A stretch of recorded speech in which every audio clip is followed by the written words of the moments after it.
राष्ट्र सर्वप्रथम राष्ट्र सर्वप्रथम राष्ट्र सर्वप्रथम राष्ट्र सर्वप्रथम। बिहार के मुख्यमंत्री नीतीश कुमार की अध्यक्षता में कैबिनेट की बैठक में कुल 14 एजेंडों पर मोहर लगी, जिसके बाद मंत्रिमंडल सचिवालय विभाग के अपर मुख्य सचिव एस सिद्धार्थ ने मीडिया कर्मियों को विस्तृत जानकारी दी और कहा कि 14 एजेंडों पर मुहर लगी है, जिसमें सबसे बड़ी योजना जो स्वीकृत हुई है वह पंचायत सरकार भवनों के निर्माण की है। मंत्रिपरिषद में 14 एजेंडों पर स्वीकृति प्राप्त है। 14 एजेंडा। सबसे बड़ी योजना जो स्वीकृत हुई है वह है पंचायत सरकार भवनों के निर्माण के लिए। राज्य में 2165 पंचायत सरकार भवन निर्माण किए जाएंगे, जिसमें बाढ़ प्रभावित क्षेत्र में 1082 और सामान्य क्षेत्र में 1083। तो आपके 2165 पंचायत सरकार भवन निर्माण किए जाएंगे। 6010 करोड़ का इस पर व्यय होगा, 6010 करोड़ का व्यय होगा। तो सबसे बड़ी योजना है जो मंत्रिपरिषद ने 2165 पंचायत सरकार भवनों के निर्माण के लिए स्वीकृति। उद्योग विभाग का एक raising and accelerating MSME performance RAMP योजना की स्वीकृति के संबंध में था। जो MSME जो उद्योगपति हैं उनको hand holding training capacity building, ये भारत सरकार की सेंट्रली स्पॉन्सर्ड स्कीम है, रैम्प करके है, और इसके अंतर्गत 140.74 करोड़ की स्वीकृति प्राप्त हुई है।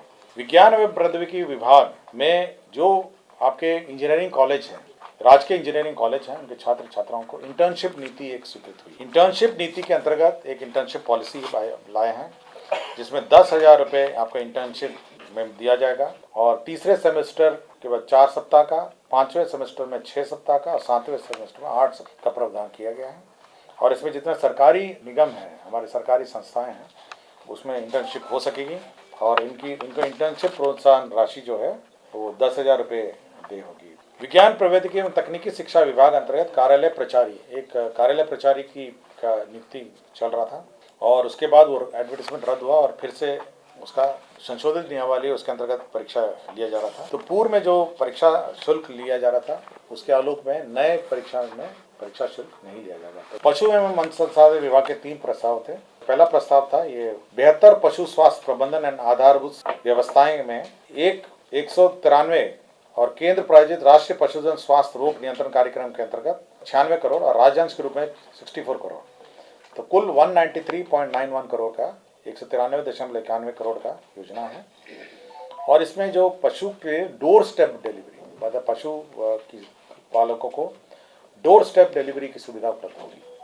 दूसरा प्रस्ताव ये था जो प्रधानमंत्री मत्स्य संपदा योजना, जिसमें 1,04,90,43,43,000 रुपये इस ये योजना है, जो ऑनगोइंग स्कीम है।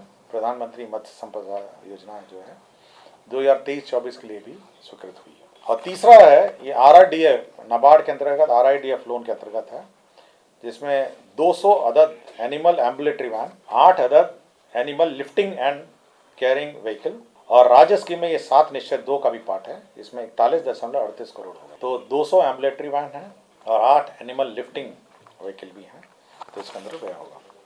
3 योजनाएं हैं प्रधानमंत्री ग्राम सड़क योजना। ये योजना फेज 3 की है। एक किशनगंज जिले की है ठाकुरगंज प्रखंड में, दूसरा दरभंगा जिले के किरतरपुर प्रखंड में है, और तीसरा आपका किशनगंज जिले के टेढ़ागाछी प्रखंड में है। तो 3 योजनाएं स्वीकृत हुई हैं। एक में 64,67,11,000 रुपये व्यय होगा।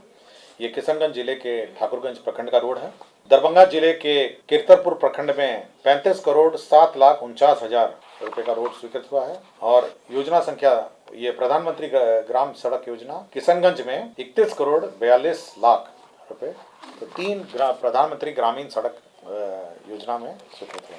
विज्ञान प्रौद्योगिकी एवं तकनीकी शिक्षा विभाग NIT पटना, आपको याद होगा कि 4 तारीख को माननीय मुख्यमंत्री जी गए थे वहाँ पे, और उन्होंने एक इंक्यूबेशन सेंटर स्थापित करने की घोषणा की थी 4 तारीख को। तो ये B+G+4 basement plus ground plus 4 और फर्नीचर सहित और अन्य जो इंक्यूबेशन सेंटर है NIT का, ये 47,76,00,000 रुपए की स्वीकृति दी है, प्रशासनिक स्वीकृति। आगामी लोकसभा निर्वाचन में 2024 और 25 में जो पर्सनल मैनेजमेंट है, सॉफ्टवेयर जो है, जिसके माध्यम से इलेक्शन पर्सनल का डिप्लॉयमेंट होता है, मॉनिटरिंग होता है, वह एनआईसी द्वारा उनकी संस्था एनएक्सी से कराए जाने का निर्णय लिया गया है। इसकी अनुमति दी गई है इलेक्शन विभाग को।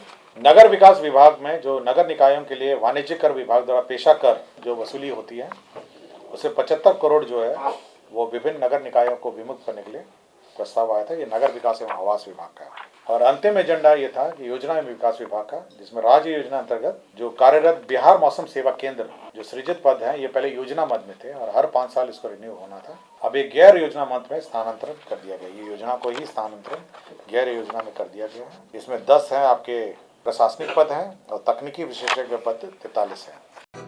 राष्ट्र सर्वप्रथम